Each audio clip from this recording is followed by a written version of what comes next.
developers, welcome to another video about Ionic bugs to fix that. The issue is actually about Java version. Android Gradle plugins is required to record Java 17 to run, but you are currently running another version, in this case 11.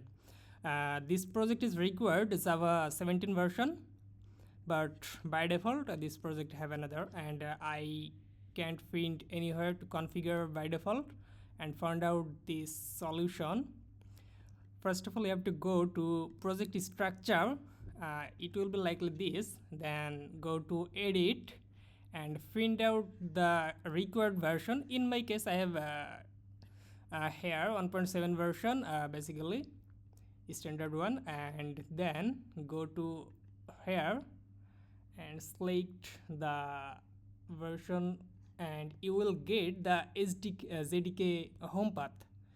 Command all and Command C, or for Windows and Linux, controls all, Control C. It's basic thing. Copy it, that's, and here z dot gradle dot java dot home and paste that path.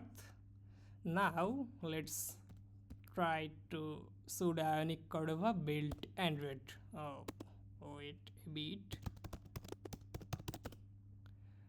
Just wait a bit and it should works.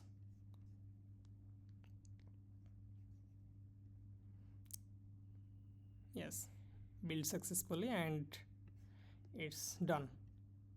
Thank you so much.